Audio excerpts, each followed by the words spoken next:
Sort arrays, array में जो element है उसको कैसे सॉर्ट कर सकते हैं। सॉर्ट करने का मतलब होता है उसको असेंडिंग या डिसेंडिंग ऑर्डर में लगाना हो, नंबर वाला एरे हो तो, या फिर अल्फ़ाबेटिकली लगाना हो अगर वो स्ट्रिंग टाइप का एरे हो। तो यहाँ पर हम सॉर्ट मेथड का इस्तेमाल करते हैं ताकि उसके एलिमेंट को सॉर्ट किया जा सके, एक ऑर्डर में लगाया जा सके।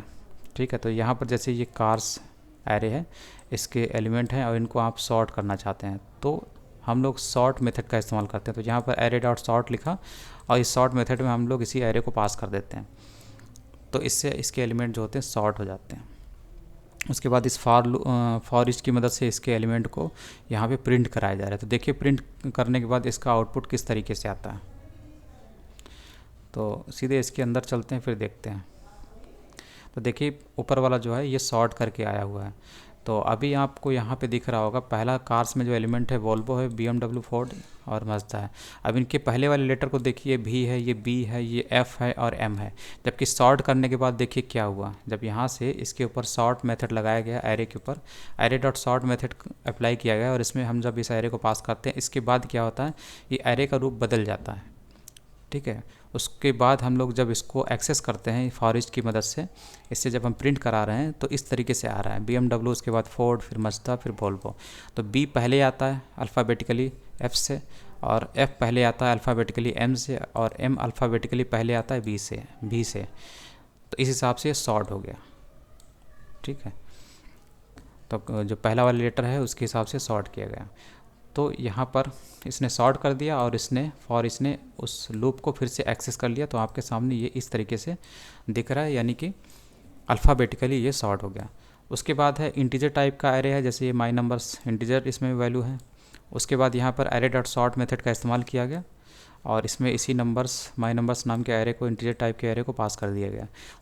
इसके बाद ये जो माई नंबर से ये सॉर्ट हो जाता है। सॉर्ट होने के बाद हम लोग जब इसके एलिमेंट को एक्सेस करते हैं यहाँ पर फॉर इस लूप की मदद से, तो इसके ज़रिए यहाँ पे देखिए कैसे प्रिंट किया जा रहा है, पहले 1, फिर 5, फिर 8, फिर 9। तो एक हिसाब से यहाँ पर इसने असेंडिंग ऑर्डर में इसको लगा दिया। तो सबसे पहले सबसे छोटा, फिर उससे बड़ा, फिर उससे बड़ा, फिर उससे बड़ा, तो ये असेंडिंग ऑर्डर होता है। जबकि यहाँ पर कोई भी ऑर्डर नहीं था, 5 पहले था, 1 बीच में था। ठीक है, तो इस तरीके से बिना ऑर्डर का था, इसको ऑर्डर में लगा दिया गया, असेंडिंग ऑर्डर में, बढ़ते हुए क्रम में लगा दिया गया।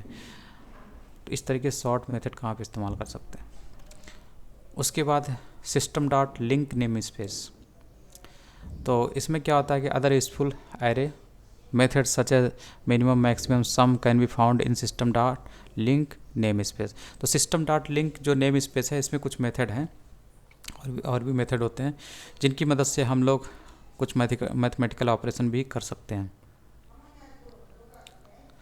जैसे कि यहाँ पर है, ये आपको पहले नेम स्पेस ऐड करना पड़ेगा क्योंकि इसकी चीज़ों को आप इस्तेमाल कर रहे हैं। इसमें कुछ मेथड हैं, जैसे मैक्स हो गया, मिन हो गया, सम हो गया, तो ये कुछ वैल्यू रिटर्न करते हैं एरे के। जैसे कि आपने यहाँ पर माई नंबर्स, ये एरे है आपका, इस पर आपने मैक्स मेथड अप्लाई किया, माई नंबर स्टार्ट मैक्स, तो इससे आपको इस एरे में मौजूद सबसे बड़ी नंबर मिल जाती है, इट रिटर्न्स लार्जेस्ट नंबर।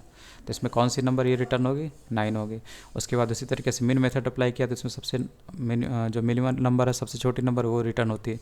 उसके बाद सम मेथड अप्लाई किया तो इसका सम यहाँ पर आपको ये देगा कुछ इस तरीके से। जैसे ये मैक्सिमम वैल्यू दिया इसने, उसी तरीके से इसने जो है मिनिमम वैल्यू दिया, माई नंबर स्टार्ट मिन, यानी कि जो एरे है उस पर जब मिनिमम मेथड अप्लाई किया गया तो इसने इस एरे में मौजूद जो मिनिमम वैल्यू उसको आउटपुट के रूप में दिया।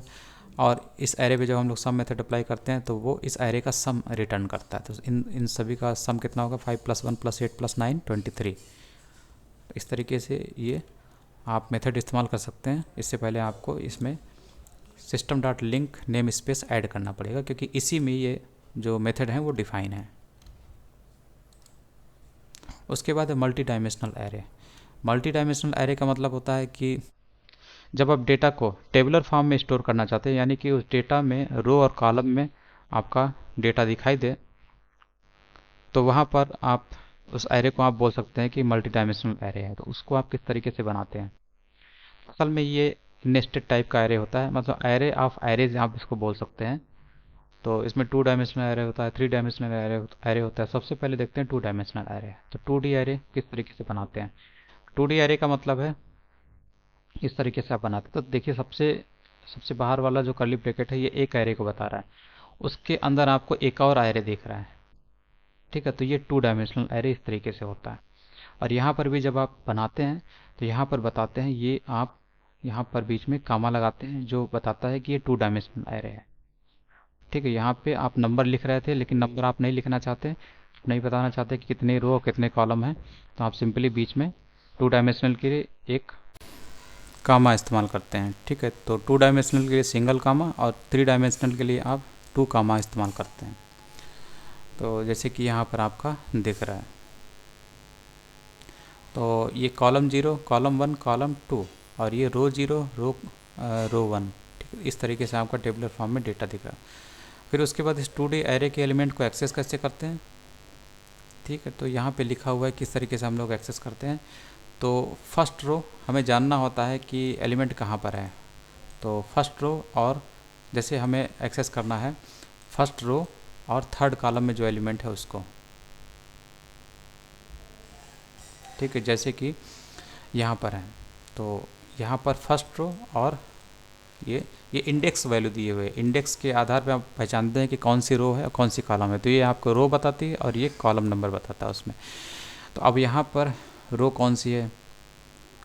ठीक है, तो ये फर्स्ट रो जीरो इंडेक्स वाली रो है और ये वन इंडेक्स वाली रो है। उसके बाद अगर कॉलम की बात करें तो ये और ये आपका जीरो कॉलम हो गया। उसके बाद ये और ये एलिमेंट, ये वन कॉलम वाले एलिमेंट है, और ये आपके टू कॉलम वाले एलिमेंट हैं। तो बात कर रहा है जीरो रो, जीरो रो मतलब इसी रो में एलिमेंट होगा, और इसमें कॉलम नंबर कौन सा है, टू है। तो जीरो कॉलम, ये वन कॉलम, ये टू कॉलम, इसका मतलब इसी एलिमेंट को एक्सेस करने की बात कर रहा है। तो इस तरीके से आप एक्सेस करते हैं। तो यहाँ पर आपका है एरे का नेम, उसके बाद यहाँ पर आप रो नंबर और ये रो इंडेक्स और ये कॉलम इंडेक्स आप देते हैं। तो इससे आपका आउटपुट क्या आता है, इससे आपका आउटपुट ये वाला एलिमेंट आएगा। तो इस तरीके से आप करते हैं, और ये कैसे बनाते हैं आपको अभी बताया। ठीक है, उसी तरीके से आप एक्सेस भी कर सकते हैं। अब आपको ये वाला एक्सेस करना है, तो इसको एक्सेस करने के लिए पहले रो देखिए, ये जीरो इंडेक्स वाली रो और ये वन इंडेक्स वाली रो। ठीक है, तो पहले आपको यहाँ पर रो इंडेक्स देना पड़ेगा, क्योंकि इसमें है एलिमेंट ये 6, तो वन इंडेक्स पे है ये, तो यहाँ पे आपको वन देना पड़ेगा। उसके बाद इसमें किस कॉलम पे है, तो ये जीरो कॉलम पे है, ये वन कॉलम पे, तो आपको यहाँ पर वन देना पड़ेगा। अब आप देखेंगे आपके सामने ये 6 वाली वैल्यू आ जाएगी, यानी कि वन इंडेक्स वाली रो और वन इंडेक्स वाले कॉलम पर जो वैल्यू पड़ी हुई है वो कौन सी है, 6 है। तो इस तरीके से आप उसके एलिमेंट को भी एक्सेस कर सकते हैं। इस तरीके से आपने इससे 6 को एक्सेस कर लिया।